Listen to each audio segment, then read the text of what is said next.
warahmatullahi wabarakatuh. Hai teman pemilih, masih bersama saya Mega Tresnawati, host podcast KPU Kabupaten Bogor. Kali ini masih dengan episode teman-teman PPK se-Kabupaten Bogor. Mereka akan sharing dan cerita terkait apa aja sih tupoksinya PPK itu dan kegiatan-kegiatan apa saja serta inovasi-inovasi apa saja yang sudah mereka lakukan. Baik, episode kali ini kita kedatangan tamu PPK dari Kecamatan Parung. Ini dia. Hai, say hi dulu ke teman pemilih. Ya, di sini ada Pak Ketua, Kang Sadeni sama Kang Ali. Apa kabar? Alhamdulillah baik semua. Baik ya, alhamdulillah sehat ya. Menuju 14 Februari 2024, 120 hari lagi. Harus sehat. Tidak terasa ini teman pemilih, sebentar lagi kita sudah 2024 ya. Oke. Ini pertama kalinya masuk studio podcast. Betul. Panas ya? Saatnya mohon maaf Hawanya ini. gimana? Dulu masuk. Ini AC-nya sedang ini maintenance lagi harus Dulu kita masuk sini pas wawancara. Pas wawancara ya. Iya, betul. Iya, diwawancara sama siapa waktu itu? Komisioner Pak Ukar. Pak Ukar. Sama Pak Erik ya? Erik, ya. Bang Erik. Betul. Pak Erik, ya. Ini jadi flashback ya ketika wawancara kemarin ya. Oke, ini lagi sibuk apa sih ini teman-teman tuh tahapannya sekarang? Kalau Parung sih lagi spesial ngurusin DPTB.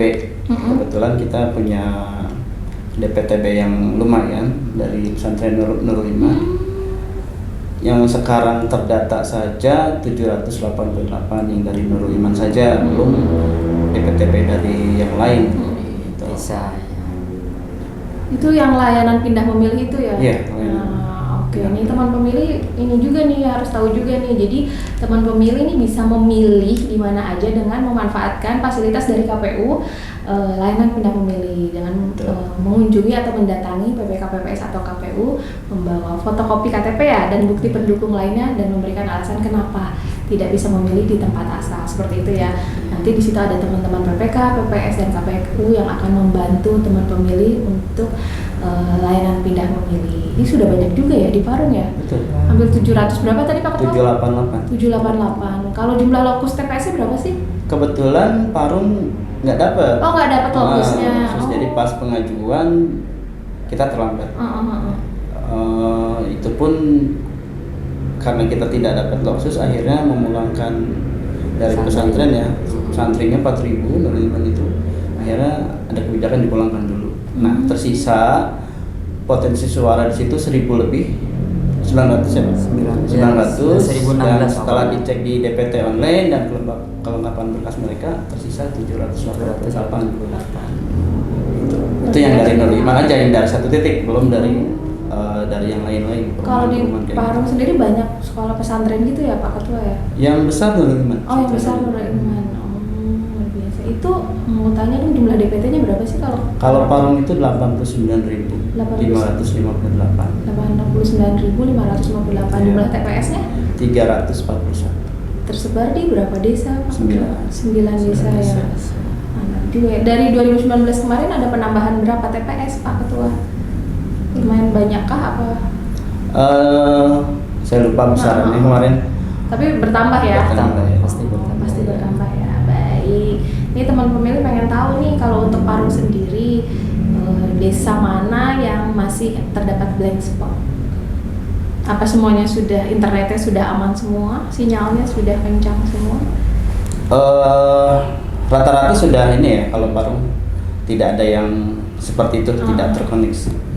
Lumayan lah kalau Parung, kalau konektivitas aman ya. Aman. Kalau akses jalan geografis itu desa yang susah ditempuh oleh kendaraan roda 4 atau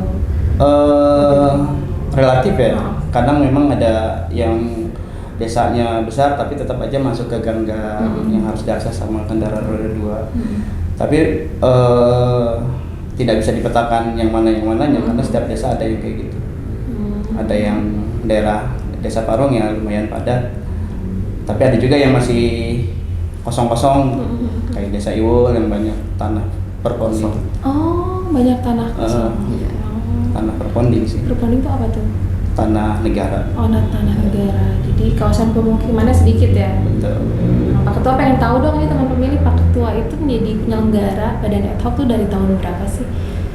Kalau secara sejarah Belum lama kalau Oke. saya. Baru ikut dari tahun Aspek kemarin. belakang. Nah, ini yang kedua kali. Kedua kali. Jadi Yang pertama itu JPPK. Jadi PPK juga. PPK. Sekarang ODP dulu bahasanya itu. ODP sekarang naik jadi ketua. Ketua. Mantap. Kalau Kang Ali? Kalau saya pengalaman untuk penyelenggara tahun 2014 pernah menjadi anggota KPPS.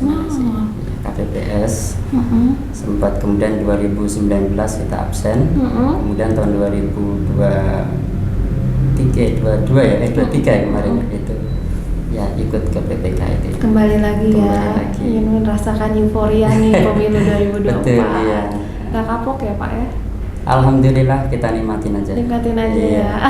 prosesnya. Karena kan memang jam kerjanya PPK itu ini ya, bukan dari jam 7 sampai jam 5 Iya, ya. fleksibel sebenarnya. Iya, betul. Nggak diprotes sama keluarga Bapak-bapak? Aman ya? Aman, Terkendali? aman, Insya Allah. Udah ada pengalaman jadi. Udah ada pengalaman ya. Baik nih, ini kan mayoritas kan pemilih kita banyaknya anak muda nih. Betul, Ya, iya. inovasi-inovasi apa saja yang sudah dilakukan Kecamatan Parung dalam sosialisasi serentak pemilu 2024 kemarin?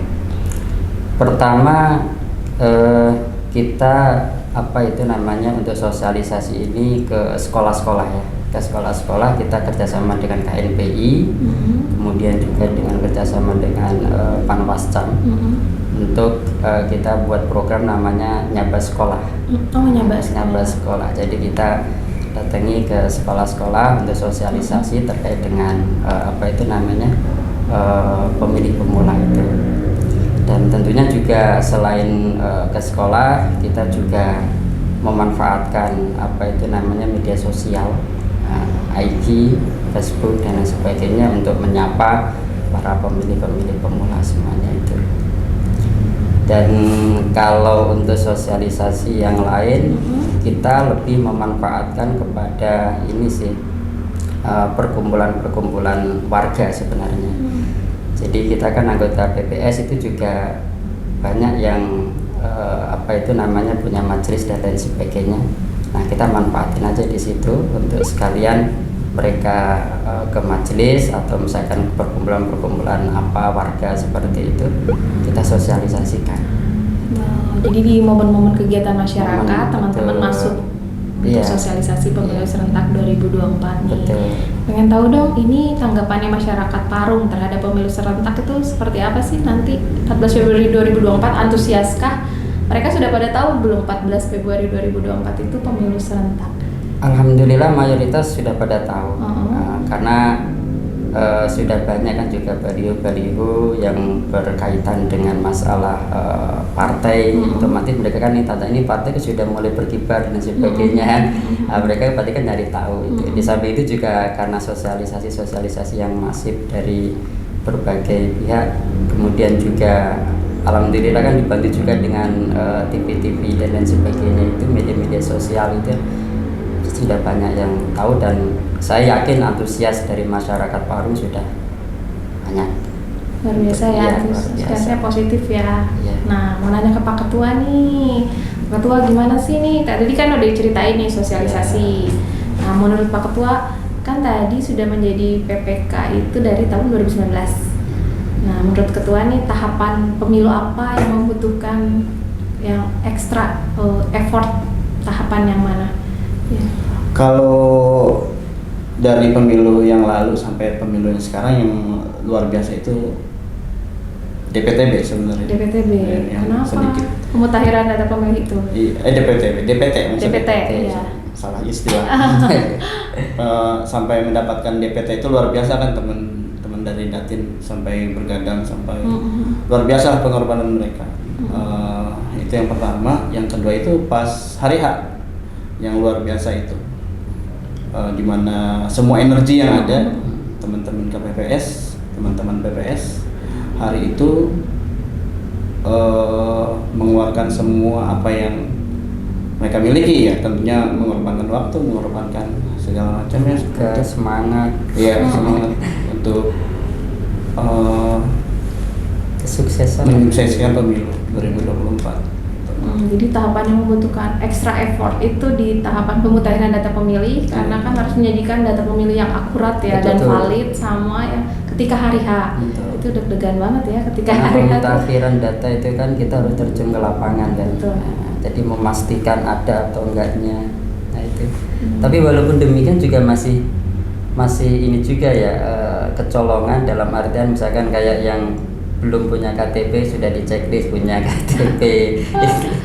Permasalahan yang namanya di usaha bawah manusia ya. masih tetap aja Ada kekeliruan. Human error ya Pak ya. Betul. Iya. Ini kayaknya saya episode terkalem deh kayaknya dibandingkan dengan sebelum-sebelumnya. Oh kayaknya ini santuy gitu ya. Kalau yang kemarin atau yang tadi kan berapi-api gitu. Kalau yang ini lebih landai, tapi bagus sih landai, santun.